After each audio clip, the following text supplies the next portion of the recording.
सबसे पहला प्रश्न है, पूछने वाले हैं अमरजीत, नागपुर, महाराष्ट्र से।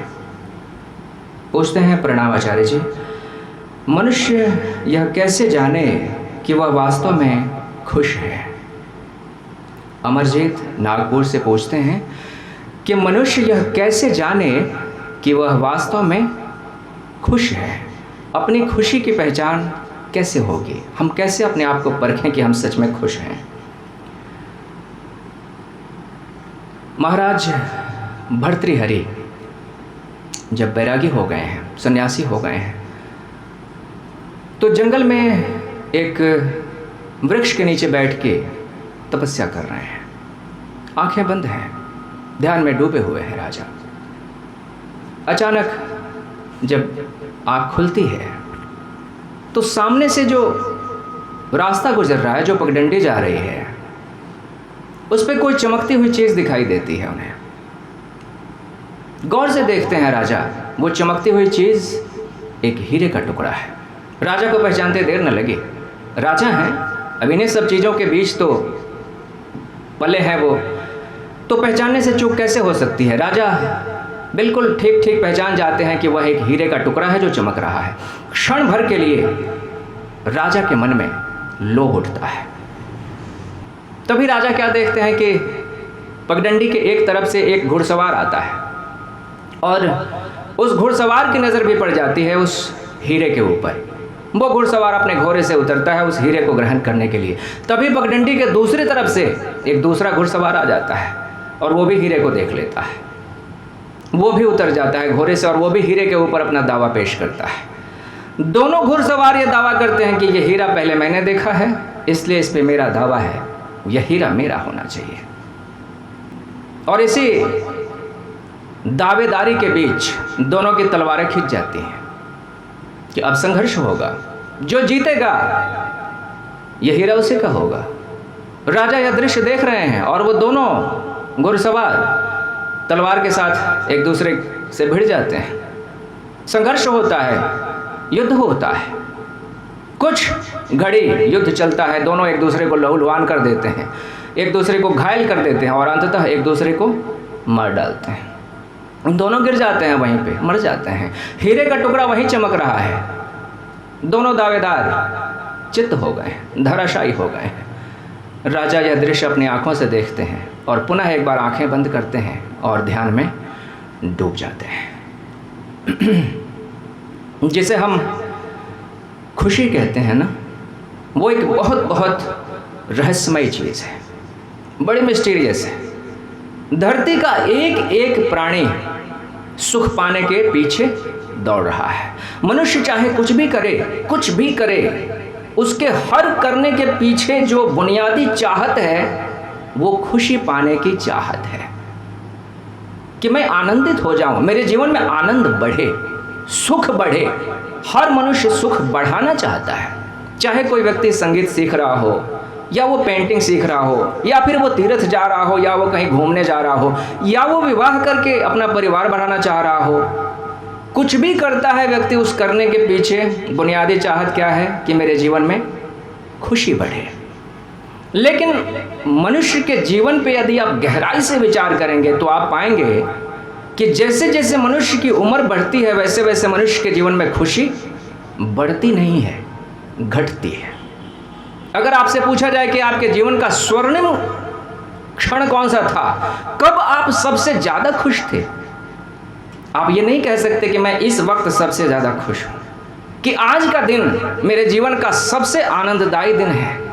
आप हमेशा ही भूतकाल में देखेंगे कि मैं पिछले साल सबसे ज़्यादा खुश था, या आप कहेंगे मैं 2020 में सबसे ज़्यादा खुश था, या आप कहेंगे कि मैं बचपन में सबसे ज़्यादा खुश था। बचपन तो स्वर्ग जैसा था। संसार के सारे व्यक्ति ये मानते हैं कि बचपन स्वर्ग था।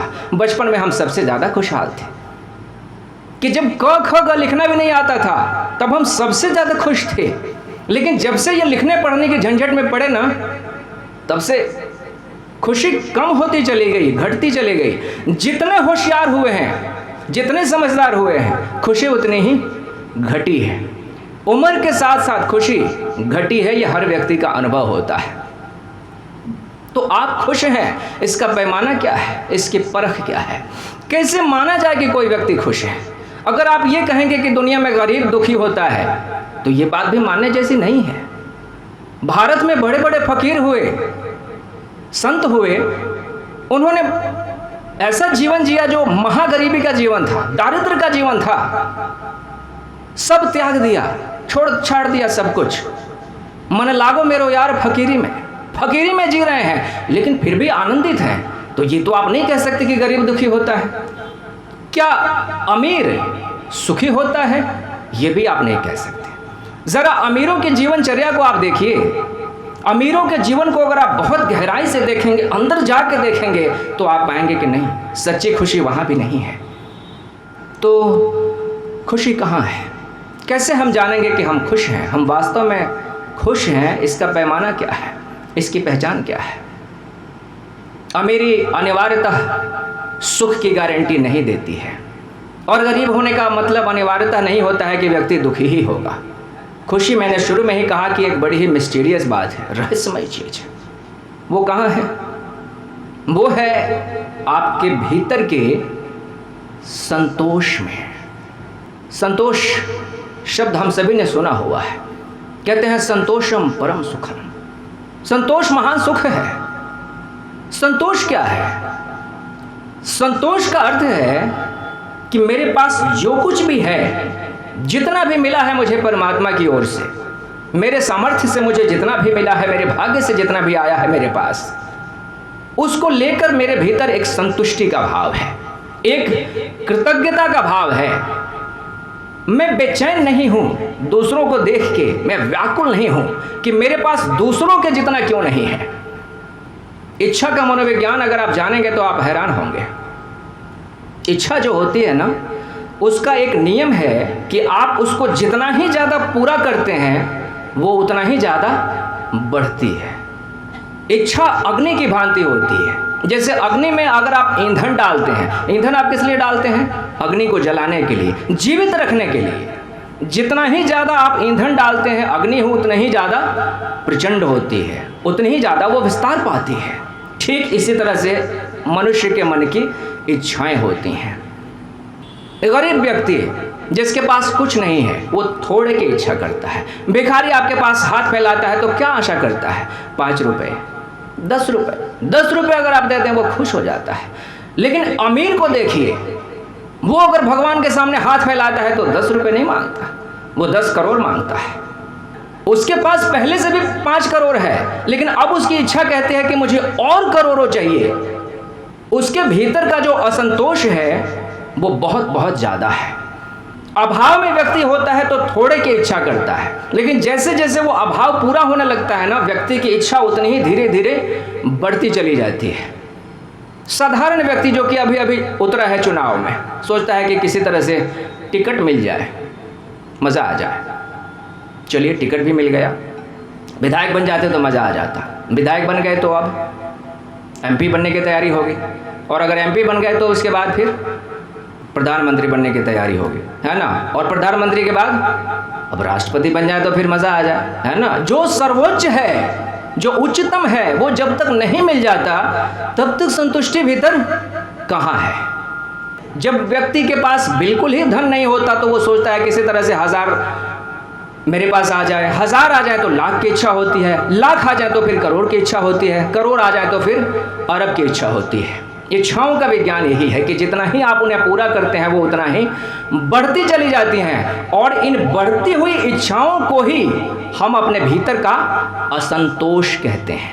असंतोष अर्थात जो कुछ मुझे मिला है मैं उससे संतुष्ट नहीं हूँ, मुझे और चाहिए, मुझे और चाहिए।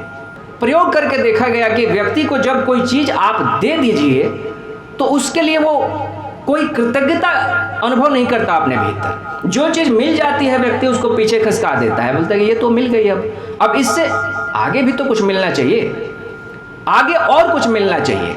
निरंतर ये जो मांग है हमारे भीतर ना, वही हमारे भीतर का असंतोष है। और असंतोष जितना बड़ा होगा आपके भीतर दुख की अनुभूति भी उतनी ही बड़ी होगी। असंतोष जितना अधिक होगा आपके भीतर खुशी उतनी ही कम होगी।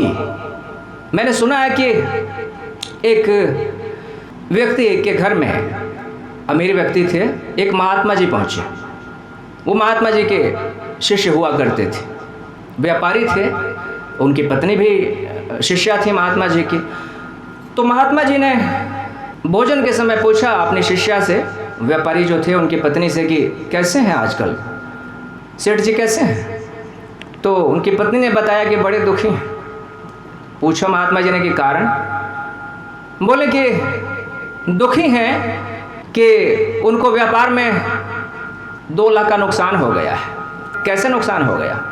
बोले कि आप तो उनको जानते हैं, असल में उन्होंने पैसे लगाए थे व्यापार में 4 लाख और उनको 6 लाख मुनाफे की उम्मीद थी, लेकिन मुनाफा सिर्फ 4 लाख हुआ है। यानी उन्होंने 4 लाख लगाया था तो उनको 8 लाख मिला है, लेकिन वो चाहते थे कि 10 लाख मिले, तो उनके हिसाब से 2 लाख का नुकसान हो गया है और इस बात को लेके वो बहुत ज़्यादा दुखी हैं, दुख में हैं वो, है ना। तो मनुष्य के जीवन के सारे दुख करीब करीब ऐसे ही हैं। जो मिल गया है उसके प्रति हमारे भीतर कोई कृतज्ञता नहीं है, कोई धन्यवाद का भाव नहीं है, कोई संतुष्टि का भाव नहीं है, और इस कारण हमारे जीवन में दुख की अनुभूति होती है। अगर आप अपने बचपन पे विचार करेंगे तो आप क्यों कहते हैं कि बचपन बहुत ज़्यादा सुखद था? क्योंकि बचपन में जो असंतोष का भाव था ना, वो बहुत थोड़ा था, करीब करीब नाम मात्र का था। आप पिताजी के सामने पैसे मांगने के लिए हाथ फैलाते, पिताजी 2 रुपए दे दीजिए। वो 2 रुपए जब पिताजी दे दें, कैसी खुशी होती थी, ऐसा लगता था दुनिया की सारी खुशी मिल गई। छोटे बच्चे की जेब में अगर 2 रुपए का सिक्का हो ना, घूम घूम के अपने सारे दोस्तों को दिखाता है मेरे पास 2 रुपए हैं। उसे लगता है कि 2 रुपए में वो सारी दुनिया खरीद सकता है। लेकिन अभी क्या स्थिति है? अभी स्थिति यह है कि आपके पास हर महीने 40,000 50,000 आ जाते हैं, 1,00,000 2 लाख भी आते हैं, ऐसे लोग भी हैं। लेकिन फिर भी क्या आपके पास वो खुशी आती है जो तब आती थी जब आप बच्चे थे, जब आपको 2 रुपए मिल जाते थे? वो खुशी अभी नहीं आती आपके पास। कारण कि आपके पास वो संतोष नहीं है जो बच्चे के पास था। असंतुष्टि बहुत ज़्यादा है, चाहे कितना भी आ जाए आप अभाव देखते हैं। आपने इतना बड़ा कर लिया है अपना कटोरा कि वो कटोरा कभी भरता ही नहीं है। मैंने सुना है कि एक राजा के दरबार में एक फकीर गया। उस राजा को घमंड था, अभिमान था कि मेरे दरबार में चाहे कोई भी आए वो यहाँ से खाली नहीं जा सकता, उसकी इच्छा पूरी कर ही दी जाती है। वो फकीर एक छोटा सा कटोरा लेके आया था। तो राजा ने पूछा कि क्या चाहिए? बोला कि ज़्यादा कुछ नहीं चाहिए, बस मेरा यह कटोरा भर दीजिए। राजा ने आदेश किया अपने लोगों को कि भर दिया जाए फकीर का कटोरा, इतना छोटा सा कटोरा है ये। और कहते हैं कि जब राजा के लोग उस फकीर के कटोरे को भरने लगे, वो कटोरा भरने को तैयार ही नहीं, उसमें जो भी डालो वो गायब हो जाता था, कटोरा खाली का खाली है। और राजा के लिए ये बात बड़ी चुनौती की हो गई कि ये कटोरा अगर ना भरे तो बदनामी हो जाएगी पूरे देश भर में कि ये राजा एक फकीर का कटोरा नहीं भर पाया।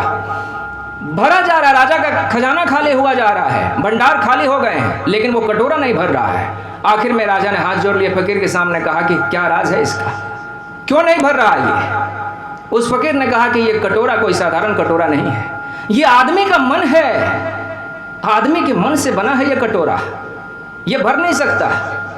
जी एक बार जो डाल दिया वो खत्म है। ऐसा ही है करीब करीब आदमी का मन, जो भी आपने एक बार डाल दिया उसकी फिर कोई गिनती नहीं है। दुनिया जिसे कहते हैं जादू का खिलौना है, मिल जाए तो मिट्टी है, खो जाए तो सोना है। जो मिल गया मिट्टी बराबर हो जाता है, कोई सार्थकता नहीं रहती उसकी। लेकिन जो नहीं मिला वो सदा ही मूल्यवान लगता है, सदा ही मूल्यवान लगता है वो। तो खुशी कहाँ होती है और खुशी की पहचान क्या है? खुशी की पहचान है एक संतुष्टि का भाव, एक संतोष का भाव। जब रात को आप सोने जाते हैं तो क्या आपके मन में आज के दिन के लिए परमात्मा के प्रति धन्यवाद का भाव होता है कि आज जो दिन बीता है ये बड़ा सुंदर दिन था, बहुत प्यारा था, आज तुमने मुझे जीने के लिए एक दिन दे दिया, जबकि आज के ही दिन में, इस एक दिन में लाखों लोग मरे हैं, हर दिन करीब करीब 2.5 लाख लोग मर जाते हैं, लेकिन हम फिर भी जिंदा हैं, बचे हुए हैं अभी तक। तो क्या ये सौभाग्य नहीं है? ये सौभाग्य है, ये खुशी की बात है कि आज पूरे दिन मुझे खाने के लिए भोजन मिला। क्या ये खुशी की बात नहीं है? सौभाग्य की बात नहीं है? मैं एक ऐसी जगह पे रहता हूं जहां पे इजराइल और फिलिस्तीन की तरह, ईरान की तरह, यूक्रेन और रसिया की तरह युद्ध नहीं छिड़ा हुआ है। हम भारत और पाकिस्तान के बॉर्डर पे नहीं रहते हैं, हमारे घरों के पीछे निरंतर बम नहीं गिर रहे हैं, हमारे छतों के ऊपर फाइटर जेट नहीं मंडरा रहे हैं। हम शांति से हैं, सुकून से हैं। ये कोई छोटी बात है? ये छोटी बात नहीं है। जिन क्षेत्रों में अभी युद्ध चल रहे हैं, उन क्षेत्रों की हालत अगर आप सुनेंगे तो आप रो पड़ेंगे। वहां लोगों के पास भोजन नहीं है, कपड़ा नहीं है, कई बार तो पीने के लिए पानी भी नहीं मिल रहा है। ऐसे स्थिति में वो लोग फंसे हुए हैं, जैसे तैसे जीवन बीत रहा है। मनुष्यों की स्थिति से वो बहुत नीचे गिर गए हैं। उनकी स्थिति से यदि आप अपनी तुलना करके देखेंगे तो आप पाएंगे कि बहुत बहुत ज़्यादा सुखी हूं मैं। तो क्या नहीं है मेरे पास? जो मेरे अपने लोग हैं वो मुझे प्रेम करते हैं। आज किसी ने मुझे गाली नहीं दी, आज किसी ने मेरा अपमान नहीं किया, सबसे मुझे प्रेम मिला। आज का दिन सुखद रहा। मेरे फेफड़े खराब नहीं हुए, मेरी किडनी खराब नहीं हुई, मेरे घर में कोई मरा नहीं। अगर ये सब कुछ हुआ है तो आज का दिन कितना सुंदर है। ऐसा याद करके सोने से पहले अगर आपके मन में धन्यवाद का भाव आता है तो आप एक खुश मनुष्य हैं, आप एक सुखी मनुष्य हैं। लेकिन यदि सोते वक्त आपके मन में दिन भर की चिंताएं कि कहाँ कहाँ काम नहीं बना, क्या क्या पाना चाहता था नहीं पाया, वही उदासी, वही निराशा, वही चिंता लेके अगर आप सो रहे हैं तो आप एक दुखी मनुष्य हैं। जिस मनुष्य के भीतर असंतोष है, असंतुष्टि है, वो मनुष्य आस्तिक नहीं कहा जा सकता। आस्तिक का मतलब होता है कि जिसका विश्वास है ईश्वर में, प्रकृति की जो परम सत्ता है, सृष्टि को चलाने वाली जो शक्ति है, उसे किसी भी नाम से बुलाइए, उसमें जिसका भरोसा है, जिसका विश्वास है, उसको हम आस्तिक कहते हैं। तो आस्तिक कभी भी अपने भीतर शिकायत से भरा हुआ नहीं हो सकता। आस्तिक कभी नहीं कह सकता कि मेरे जीवन में इस चीज का अभाव है, कि ये चीज मेरे जीवन में नहीं है। जब भी आप अपने भीतर अभाव को लेकर शिकायत करते हैं ना, उसी क्षण आप नास्तिक हो जाते हैं। कैसे? क्योंकि आप ईश्वर की सत्ता पे सवाल उठा रहे हैं। आपने प्रश्न चिन्ह लगा दिया कि तुम्हारे इस संसार की व्यवस्था में मेरे पास अभाव है। तुमने ये कैसी दुनिया बनाई है जहां पे मैं असंतुष्ट हूं। तो जैसे ही आपने उंगली उठा दी, अभाव की शिकायत कर दी, वैसे ही आप नास्तिक हो जाते हैं। मैंने सुना है कि एक साधु अपने शिष्यों के साथ यात्रा कर रहा था। 3 दिन हो गए हैं, रास्ता भटक गए हैं। वो साधु और उसके शिष्य रास्ता भटक गए हैं, पता नहीं कहाँ जा रहे हैं, भूखे हैं, प्यासे हैं, 3 दिन से बुरी हालत हो गई है।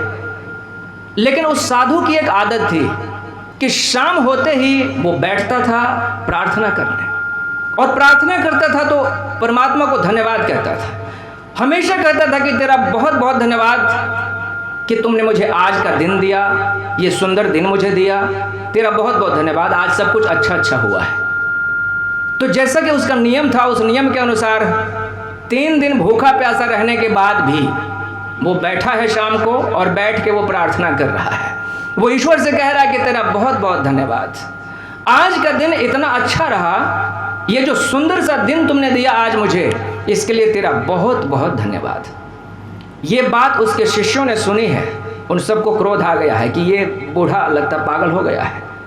अरे 3 दिन से न भोजन मिला है, न पानी मिला है, हम भटक गए हैं। अगर इसी तरह भटकते रहे तो मर जाएंगे 2-4 दिन में। और इसको देखो, वो ईश्वर को धन्यवाद दे रहा है, पता नहीं किस बात के लिए। तो जाके उन्होंने उसका कंधा झकझोरा हिलाया और बोला कि दिमाग खराब हो गया है, ये क्या कह रहे हो? कौन सी बात के लिए धन्यवाद दे रहे हो? क्या अच्छा हो गया आज के दिन में? 3 दिन से भूखे प्यासे भटक रहे हैं हम लोग। तो उस साधु ने कहा कि जिंदा तो हो, भोजन नहीं मिला, पानी नहीं मिला, वो बात ठीक है, लेकिन अभी तक सांसें तो मिल रही हैं ना, सांसें चल रही हैं कि नहीं? तो इस बात के लिए धन्यवाद देना चाहोगे या नहीं ईश्वर को? अगर वो चाहता तो 3 दिन पहले ही तुमको मार चुका होता। 3 दिन से भूखे प्यासे रहने के बाद भी जीवित हो, ऐसे विकट स्थिति में भी तुम जीवित हो, इसके लिए तुम्हारे मन में कृतज्ञता का भाव होना चाहिए। तुमसे बड़ी जो शक्ति है उसने अभी तक तुम्हें संभाला है, तो जब तक तुम मर ही ना जाओ तब तक तुम्हारे भीतर कृतज्ञता का भाव होना चाहिए, है ना। और जिस दिन मर ही गए उस दिन तो फिर सारी शिकायत ही समाप्त हो जाती है। तो शिकायत की बात ही नहीं है, जब तक सांस चल रही है तब तक सब ठीक ही चल रहा है। इस दर्शन को जब लोगों ने बहुत गहराई से समझा तो उन लोगों ने कहा कि जो भी हमारे जीवन में होता है वो ठीक होता है और ठीक के लिए ही होता है। कई बार जब वो चीज़ हो रही होती है तो हम समझ नहीं पाते कि ये विपरीत चीज़ क्यों हो रही है हमारे साथ। आप विचलित हो जाते हैं कि ये बहुत बुरा हुआ, लेकिन जब जीवन बीतता है 5 साल 10 साल 15 साल बाद जब आप पीछे मुड़ के देखते हैं तब आप पाते हैं कि उस एक बुरी घटना के कारण ही आपके जीवन में कई अच्छी घटनाएं घटी हैं। एक बुरी घटना हुई है, उस बुरी घटना ने घटनाओं की अन्य श्रृंखलाओं को जन्म दिया है, जिसके कारण आपके जीवन में एक सजावट आई है, एक सुंदरता आई है ना। अशुभ से शुभ निकल के आता है।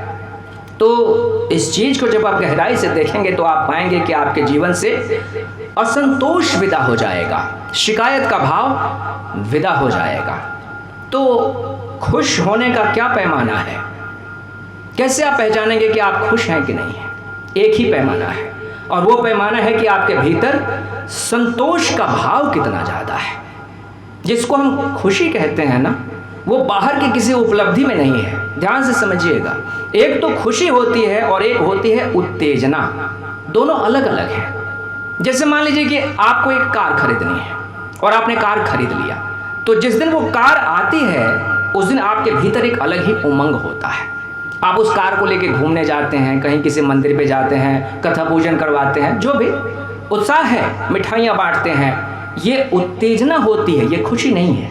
और ये उत्तेजना समय के साथ धीरे धीरे क्षीण होगी।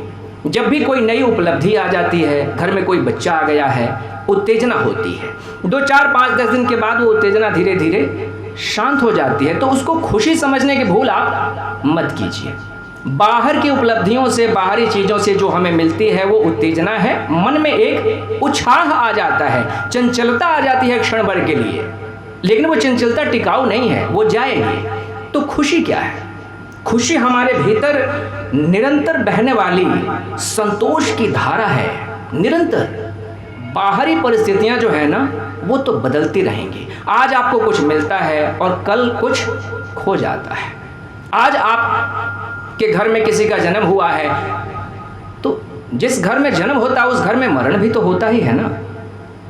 बच्चे आते हैं और बड़े चले जाते हैं, बूढ़े चले जाते हैं, तो सुख और दुख तो साथ साथ ही आता है। लेकिन कृष्ण गीता में कहते हैं कि हमारे भीतर की एक ऐसी स्थिति, एक ऐसी मानसिक स्थिति जिसको दुनिया का बड़ा से बड़ा दुख भी नहीं हिला सकता, उसी को परम सुख कहा जाता है।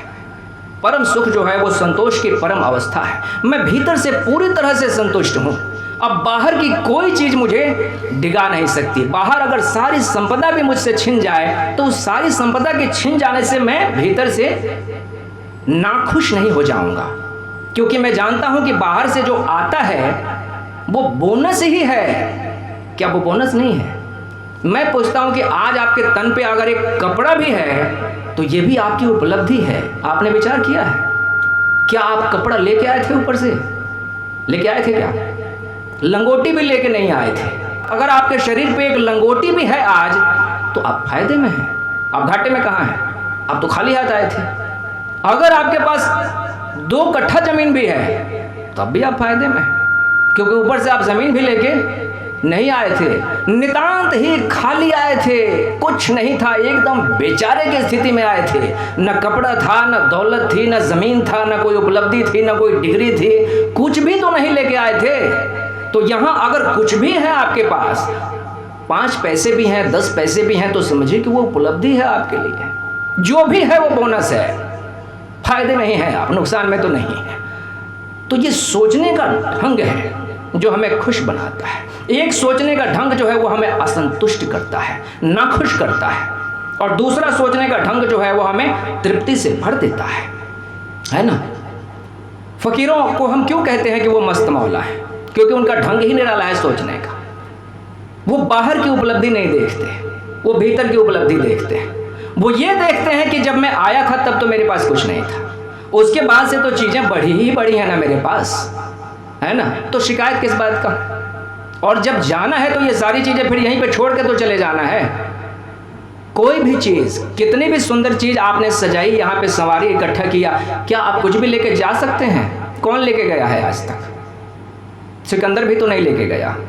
इस धरती पे कितना भी बड़ा विजेता हो, अंत में वो पराजित ही सिद्ध होता है। इसलिए बुद्ध ने कहा कि कोई व्यक्ति सारी दुनिया का साम्राज्य जीत ले तब भी मैं उसको विजेता नहीं कहता हूँ, लेकिन यदि कोई व्यक्ति अपने मन को जीत ले तो मैं उसे विजेता कहता हूँ। जो सारी दुनिया को जीतने निकला है वो भीतर से कहीं ना कहीं असंतुष्ट है।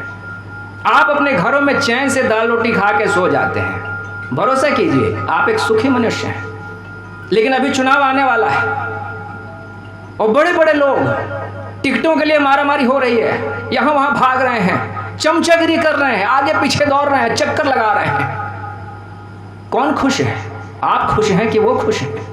आप खुश हैं क्योंकि आप संतुष्ट हैं, आपके भीतर एक संतोष का भाव है। लेकिन जितने ऊंचे पदों पे बैठा हुआ मनुष्य होगा आप उसे असंतुष्ट पाएंगे। तो खुशी जो है वो उपलब्धि में नहीं है, खुशी एक संतोष के भाव में है। आपके भीतर जो संतोष की धारा बह रही है उसमें खुशी है। संतुष्ट व्यक्ति की एक पहचान होती है कि वो दूसरों से अपनी तुलना नहीं करता। निरंतर तुलना जो है अब आपके भीतर ईर्ष्या का भाव लाती है कि उसके पास ज़्यादा है, मेरे पास कम है। अपने मन को टटोल के देखिएगा, जब भी आपके सामने किसी दूसरे व्यक्ति की उपलब्धि की चर्चा की जाए और आपको भीतर से अच्छा नहीं लगे तो आप जानिए कि आप एक दुखी मनुष्य हैं। आप जल गए, क्षण भर को ही सही, लेकिन आपको ईर्ष्या ने पकड़ लिया कि जो उसको मिला वो मुझे नहीं मिल पाया। तो ये जो ईर्ष्या का भाव अभी मन में उग आया है ना, वो आपको सुखी नहीं होने देगा। इसलिए हमने यहाँ पे कहा है कि दूसरे के सुख में सुखी होना हमें सीखना चाहिए। मनुष्य के मनोविज्ञान को समझिए। अक्सर हम दूसरों के दुख में जाते हैं सांत्वना देने, लेकिन मनोवैज्ञानिक कहते हैं कि जो व्यक्ति दूसरों के दुख में तो जाता है लेकिन उसके सुख में नहीं जाता, वो व्यक्ति जलता है, उससे जलन है। जब उस व्यक्ति के जीवन में कुछ अच्छा हो गया है तब आप नहीं जाते हैं, आप सोचते हैं यार ठीक है, मौज कर रहे हैं, करें। लेकिन जैसे ही पता चलता है कि उनके पिताजी बीमार हो गए, चाहे मर गए, कुछ बुरा हो गया, आप भागे भागे जाते हैं। आप दिखाना चाहते हैं कि अच्छा तुम्हारे साथ बुरा हुआ है लेकिन अभी हमारे साथ बुरा नहीं हुआ है, इसलिए हम आए हैं तुम्हें अपनी सहानुभूति देने के लिए। हम कुछ देने आए हैं तुम्हें, लो तुम अभी दयनीय स्थिति में हो, दुखी हो, तुम्हारे पास दुख है, मेरे पास सुख है, तो सांत्वना देने आ गया हूं। नहीं, मैं कहता हूं कि दुख में जाने से ज्यादा जरूरी है कि आप उसके सुख में जाएं। आप उसको एहसास कराएं कि तुम्हारे सुख से मैं सुखी हूं, तुम्हारे जीवन में जो सुख आया है उससे मैं आनंदित हूं, तुम्हारे साथ जो अच्छा हुआ है वो मुझे भी अच्छा लगा है, ये प्रतीति होनी चाहिए। ऐसा यदि होता है तो आप सचमुच एक सुखी व्यक्ति कहे जाएंगे। दूसरे के सुख में सुखी होना कोई साधारण बात नहीं है, ये गहरा मनोविज्ञान है।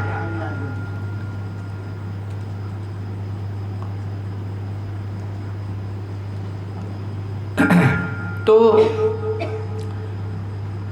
सुखी मनुष्य की दो ही पहचान है। पहला, भीतर संतोष का भाव, संतोषम परम सुखम, और दूसरा कि वो दूसरों से ईर्ष्या नहीं करता। ईर्ष्या किसी भी कारण से हो, ईर्ष्या के क्षण में आप सुखी नहीं रह सकते। वो ईर्ष्या चाहे रूप को लेकर हो कि वो ज़्यादा सुंदर है, मैं कम सुंदर हूँ, कि उनके पास ज़्यादा धन है, मेरे पास कम है, कि वो मेरे से ज़्यादा लंबे हैं, मैं उतना लंबा नहीं हूँ। ज़रा छोटी छोटी बातों को लेकर लोगों के मन में ईर्ष्या हो जाती है, और ये बड़े बड़े लोगों को हो जाती है। नेपोलियन को हम विजेता कहते हैं, नेपोलियन महान कहते हैं, बोनापार्ट, नेपोलियन बोनापार्ट। लेकिन वो नेपोलियन अपनी हाइट को लेके उसके अंदर इन्फीरियोरिटी कॉम्प्लेक्स थी, हीनता की ग्रंथि थी उसके भीतर कि मैं छोटा हूँ, हाइट छोटी थी उसकी। तो उसने अपनी जीवनी में लिखा है कि एक बार की बात है कि नेपोलियन अपने ड्राइंग रूम में दीवार पे घड़ी टांग रहा है। घड़ी खराब हो गई है, घड़ी को नीचे उतारा गया है, उसको ठीक करके और फिर से टांगना है। नेपोलियन पहुंच नहीं पा रहा है।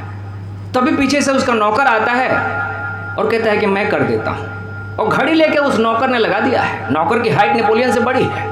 नेपोलियन ने अपनी जीवनी में लिखा है कि ये बात मुझे इतनी ज़्यादा बुरी लगी है कि मैं बता नहीं सकता। मेरे अहंकार को चोट लगा कि एक नौकर, इसने घड़ी टांग दी और मैं नहीं टांग पाया। इतनी सी बात नेपोलियन स्वीकार नहीं कर पा रहा है कि मैं विश्व विजेता नेपोलियन और मेरी हाइट छोटी रह गई। तो कुंठा पकड़ जाती है छोटी छोटी बात को लेके, रंग को लेके कुंठा पकड़ जाती है लोगों को कि हम सांवले हैं। और भारत में तो ये बड़ी सामान्य बात है कि सांवले रंग को लेके, काले रंग को लेके कुंठा है। भारत में फेयरनेस क्रीम जितने बिकते हैं ना, दुनिया में कहीं नहीं बिकते, अफ्रीका में भी नहीं। आप जान के हैरान होंगे कि अफ्रीका के लोग भारत के लोगों से ज़्यादा काले हैं, लेकिन उनको अपने काले होने पे एक तरह का स्वाभिमान है। उसको वो अपना स्वाभाविक रंग मानते हैं कि ये ठीक है हमारे लिए। जितना काला, जितनी काली लड़की हो उतनी ही ज़्यादा सुंदर मानी जाएगी वहाँ पे। लेकिन हमारे यहाँ वो सुंदरता का पैमाना नहीं है।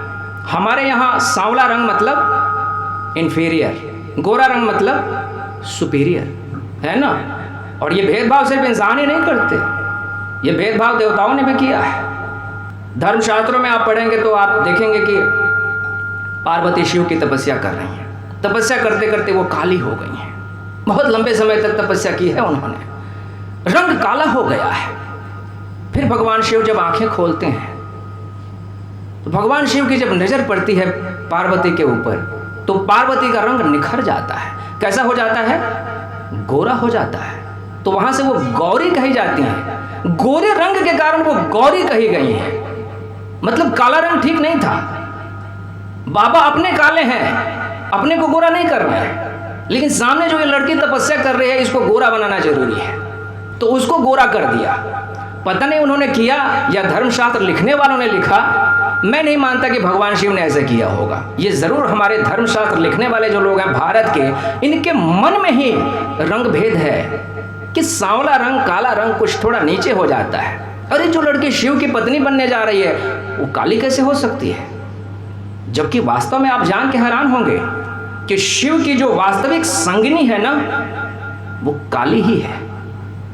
शिव का जो प्रारंभिक रूप है, जहां से सृष्टि की शुरुआत होती है, तंत्र शास्त्र कहता है कि एक तरफ शिव है पुरुष चेतना और दूसरी तरफ काली है स्त्री चेतना। शिव भी काले हैं और काली तो काली है, वो गोरी नहीं है ना।